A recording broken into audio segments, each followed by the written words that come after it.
Welcome to Comms Business Live. My name's David Dungay, editor of Comms Business Magazine, and we are here reporting directly from Experience Avaya here in Singapore. I have with me today CEO of Avaya, Jim Chirico. Jim, how are you doing? Great, yeah, I'm doing well. It's always great to be back in Singapore. It's a great opportunity to meet again with our customers and suppliers in Asia. So really, yeah, looking forward to it. It's a great day. Brilliant. So you've been in the CEO chair for about 18 months now, a little bit longer perhaps. How's that going? How's that journey been for you over that time? A lot has gone on. Yeah. Tell us a bit about that. Yeah, well, I've been with the company now for 11 years, but as you mentioned, the last 18 months or so as the CEO. So actually it's going quite well. You know, the company is, if you will, under and still going through transformation, sort of as an umbrella word, I should say. But yeah, it's going well. As you take a step back, I think we're making some really significant progress in a number of areas. One obviously is 2018, just coming off the heels of that. Our first year really where we had revenue stability in the better part of the last 6 to 7 years. Our customers are actually excited about the new products and the product portfolio and our roadmaps that we have within the company. But probably most importantly is really how we've been able to continue to develop and grow our talent and the people that we have, obviously the employees within the company. So it's been an exciting 18 months, and we've built a significant amount of traction. We're building on momentum, and we're excited about the future.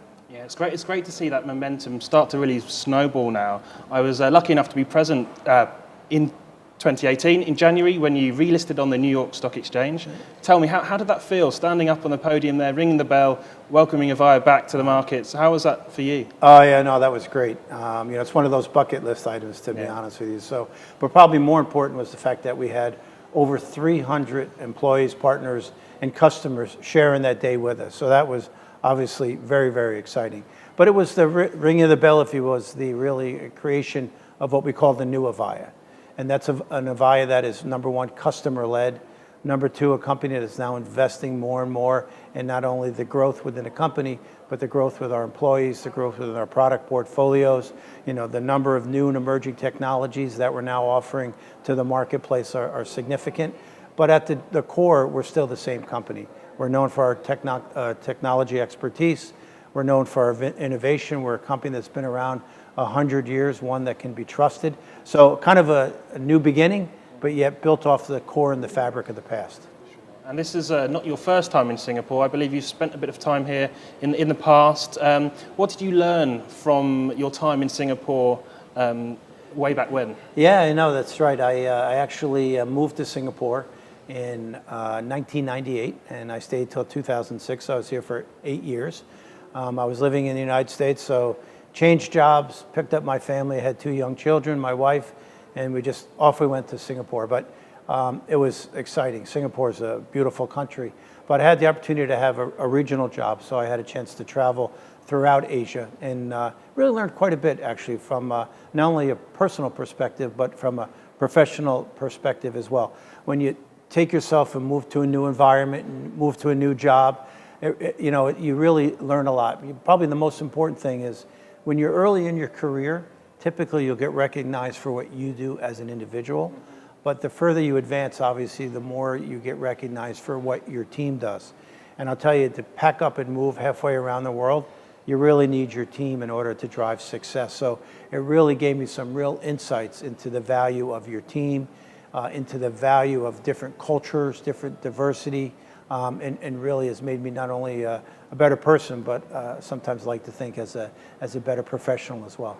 There's obviously a lot of opportunity in the APAC region at the moment. You're going to be welcoming some of your partners and customers here over the next 2 days. I mean, what are your sort of messages to them? Yeah, no, APAC has always been one of the regions that actually pulls technology. So it's always been on the forefront, if you will. So we're very close to our customers and our partners. And what's most important is they challenge us every day.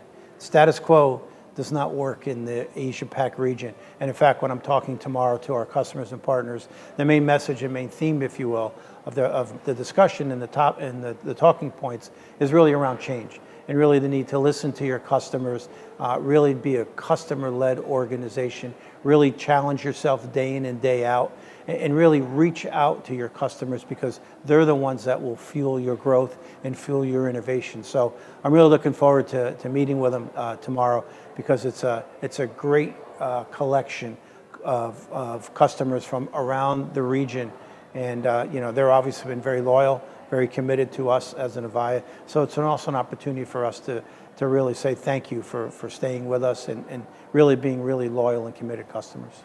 One of those changes you mentioned there, you've welcomed a lot of millennials into the organization with your sales academy. Yes. Can you tell us about that? What kind of things are you learning from bringing this new influx of young talent into the business? Yeah, well, thanks for bringing that up. That's a great program. In fact, we started a little over a year ago, and every 6 months we basically hire 50 new sales associates globally, and they go through a 6-month training program, and then they enter the sales organization in sales roles.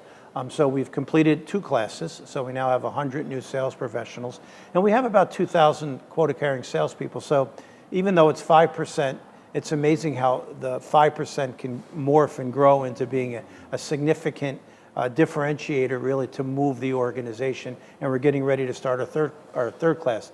But it's amazing how bright students are today, that how much they understand technology. But really their perspective is much different, certainly than when I came out of school, but really even much different than folks that came out of school even 10 years ago. So it's great to get the energy and new ideas, and we're empowering and encouraging those ideas from these students and having that mix with people that are used to sort of doing things their same old way. And I'll tell you, the company is much better off, and we encourage and meet with the folks regularly. In fact, we had a graduation in Dubai that I went to, and a number of the students brought their parents to the graduation, which is exciting. And just the past couple weeks, I spent 3 days with the group, really getting some additional insights, and they took me through the presentation on areas that they were focusing in on.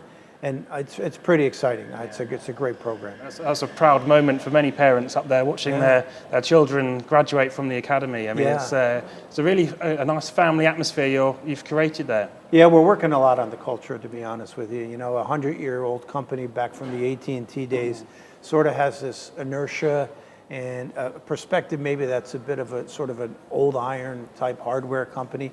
And boy, we're not a hardware company at all.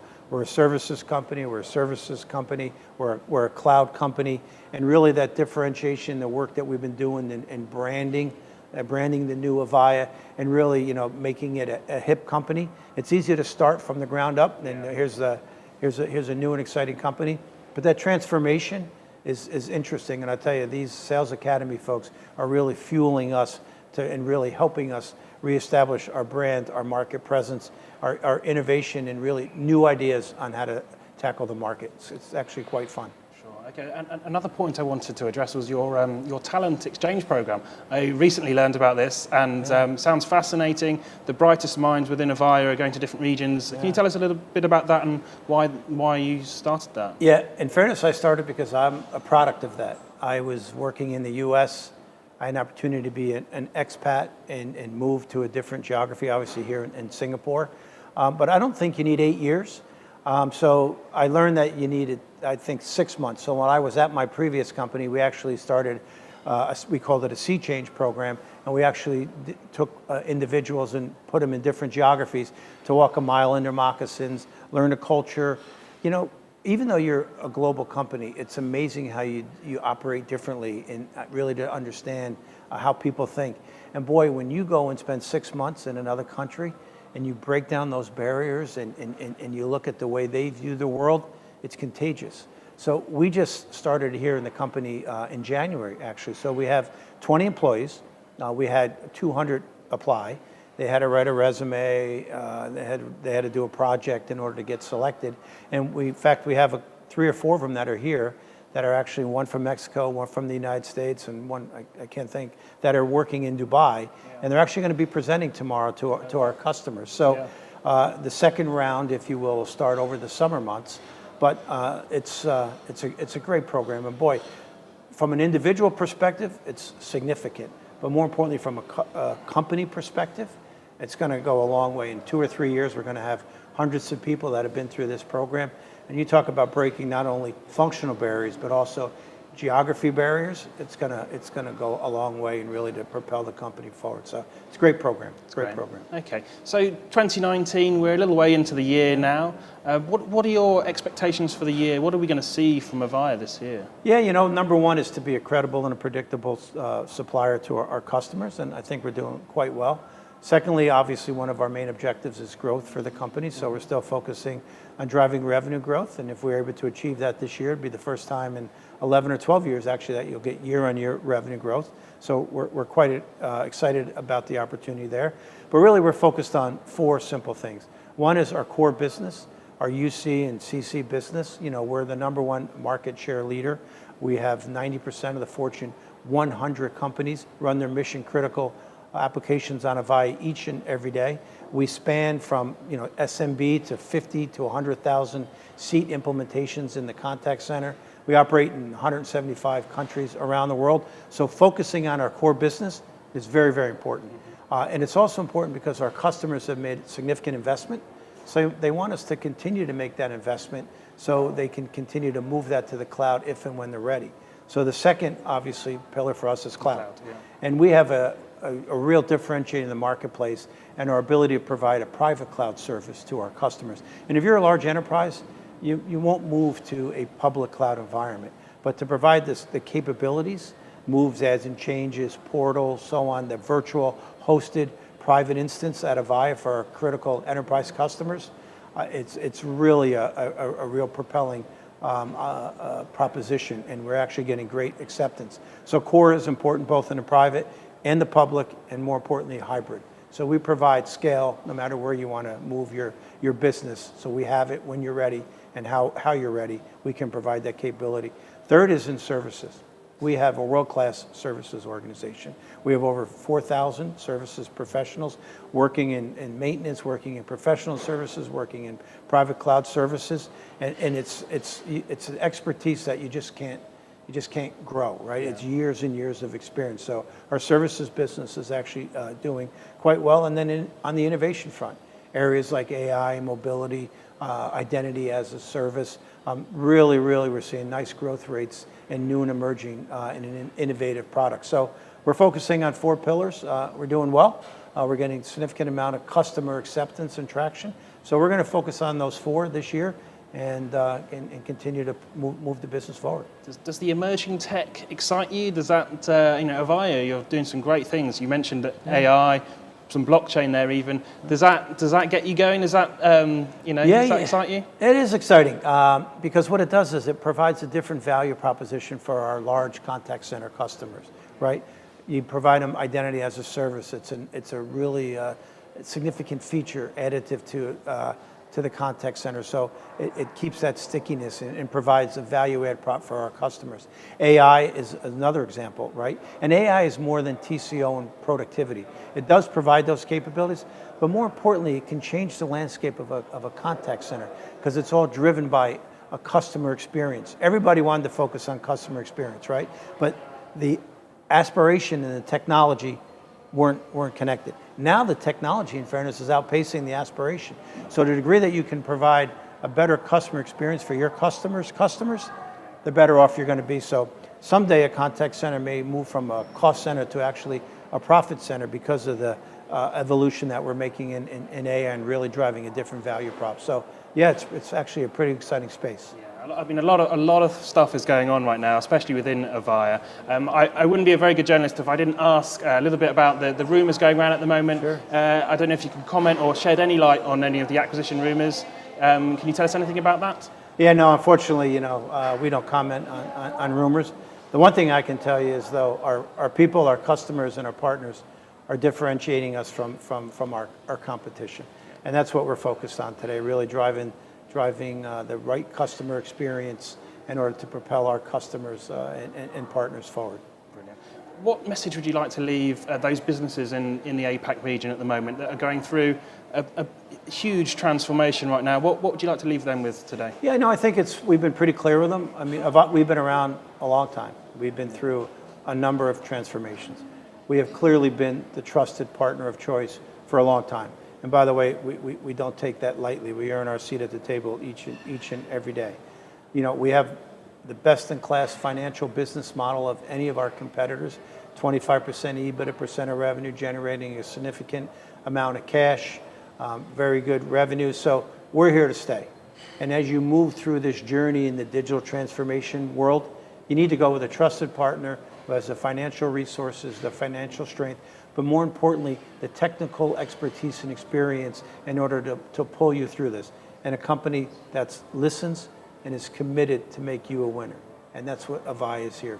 We're committed to make our customers winners. Brilliant. I think that's a great place to end the interview. Thank you very much for joining me, Jim. Yes. Thank you. Thank you. Thank you very much for tuning in. My name is David Dungate, editor of Comms Business Magazine. You can catch up with all the action using the Ideas to Inspire hashtag. We're here in Singapore at Experience Avaya. Thank you for watching.